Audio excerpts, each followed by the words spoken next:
Hey everybody, Hoosier Jedi here with another review for you. This time talking about episode 15 of season 2 of Young Justice called War.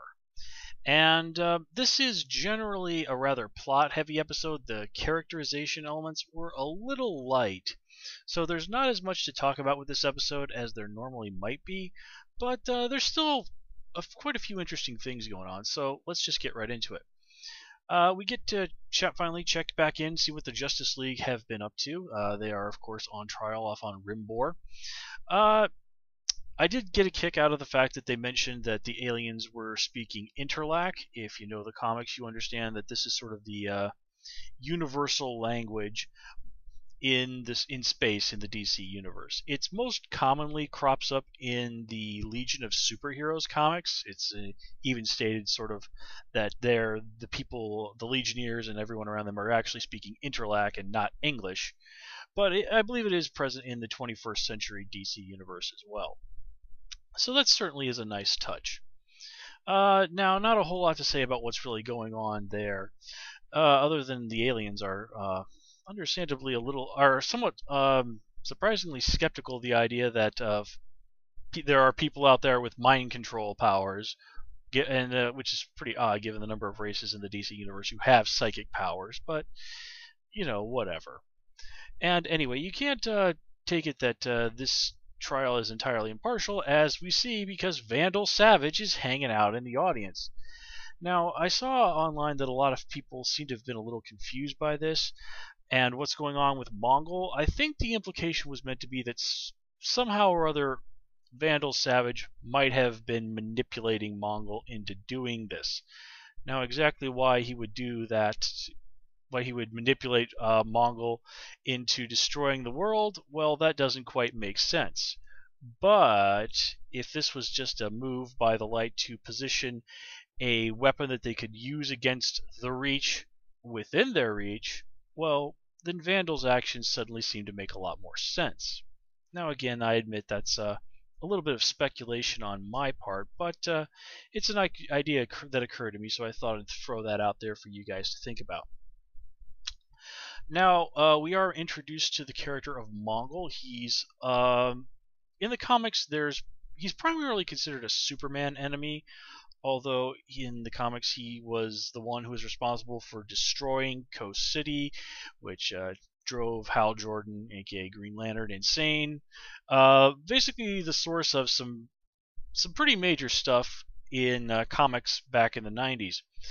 And there are actually two Mongols. One, the original, who was killed by the demon Neron in the Underworld Unleashed miniseries by Mark Waid and Howard Porter. Actually, quite a good story. And then there was his son, who took over and I think ended up joining the Sinestro Corps or something like that. I don't know. His Mongol's son never really interested me all that much, so.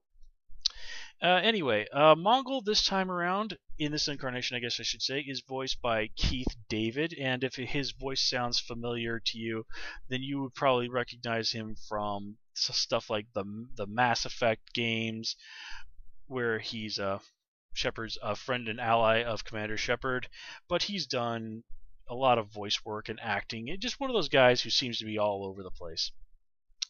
And he delivers a very solid, very enjoyable performance as Mongol, even though Mongol is not written as a terribly deep character, which is sort of a shame because his motivation is actually surprisingly interesting. Now, granted, he doesn't want Earth becoming a potential threat to him, but mostly Mongol views coming here and destroying our planet, exterminating our species, as doing us a favor because, as he even says, death is preferable to what the Reach are planning to do to us. And this would be a little bit more effective, I think, in terms of storytelling if Mongol had expanded on that a bit. Now, granted, we've been given some details as to what the Reach's long-term plans are for humanity, which is basically, addict us to drugs and essentially turn humanity into lapdogs. But this has only really been mentioned briefly, and we've only been given the bare bones details. Somebody like Mongol, who would certainly be familiar with how the Reach operate, would have been a perfect opportunity to really expand on just what it is the Reach can and plan can and will do. Now, granted, Bart has some knowledge of this, but he doesn't know what humanity might end up like 100 years after the Reach have taken over. He's only one generation removed from the world in which the team lives in now. Mongol would almost certainly be able to say, like, okay, in 100 years, you guys would lick the Reach's boots for a can of that stupid soda. Things like that. He really had the chance to paint a truly horrific viewpoint of what might have happened to humanity, enough so that you could even start to see things from his point of view. And sadly, the story doesn't do that, which I have to say I think is a really strongly missed opportunity. Now, one opportunity that the episode did capitalize on was pointing out the real irony of the Reach having to step in and help the Justice League fight a bad guy. And of course, it's entirely for selfish reasons, but it is, just one of those really nice, ironic moments that good stories can deliver. And I do like that they even acknowledge that there is a certain level of irony in all of this, which is one. It's also kind of funny, but I think it gives a little bit of depth to the Reach ambassador, who I don't even think he has a name, just to sort of acknowledge this. It's sort of actually he reminds me a little bit of Wei Yun from Star Trek Deep Space Nine in this, except that he's much more of an independent sort of person, really capable of doing things on his own, but kind of fulfilling a somewhat similar role in a way. But anyway, let me see here. Let's see. Shoutouts to the DC Universe. We get to see Cat Grant serving as the news reporter. She's, of course, a supporting character from the Superman comics. One thing that I did like this episode was they mentioned that this humongous body, War World, which is really the size of a small moon, moving through the solar system, is having some serious gravitational effects on the planet Earth.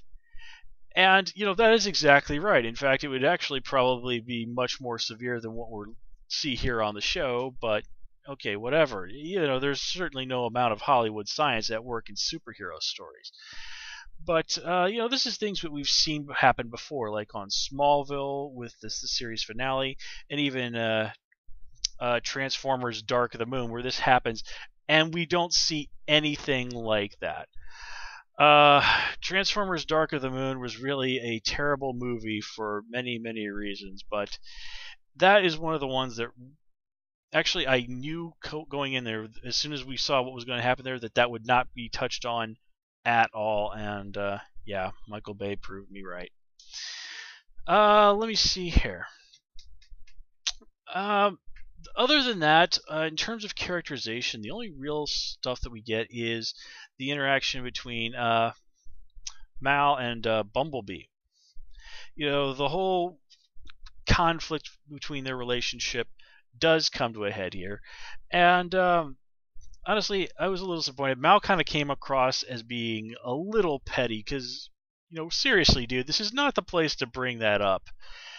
Which is a shame, because so far the story had done a very good job of showing that Mal was the guy who was really the most wronged in this situation. And, having him do that, as I said, in that circumstance, just makes him seem kind of petty, and I guess robs him of a lot of the justification.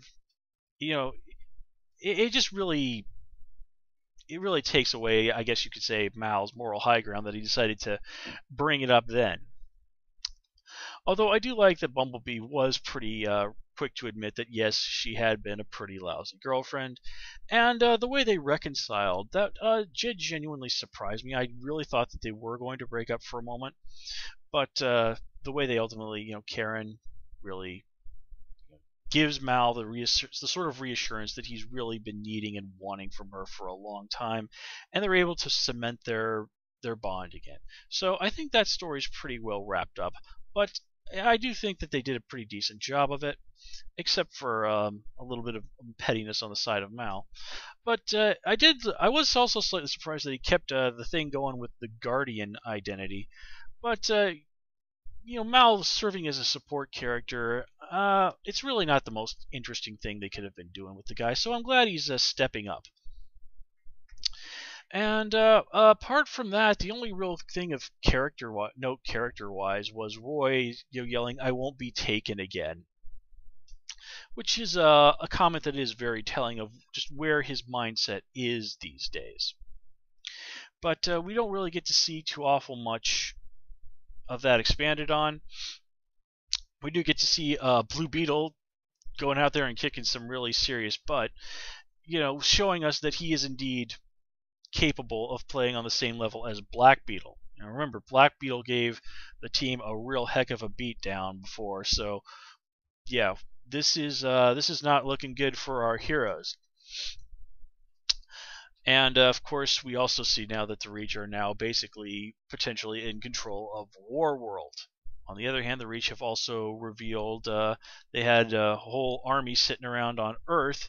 You got to think that the folks down on Earth took notice of all those spaceships. So it'll be interesting to see how that plays out. Are the Reach going to are they going to try and spin this, or are they just going to cease with the charades and get down to brass tacks? And honestly, folks, that's all I really have for you this episode. As I said, really plot-heavy stuff. Not a whole lot to talk about in terms of characterization, but still a pretty solid episode for all of that. It was definitely an enjoyable one.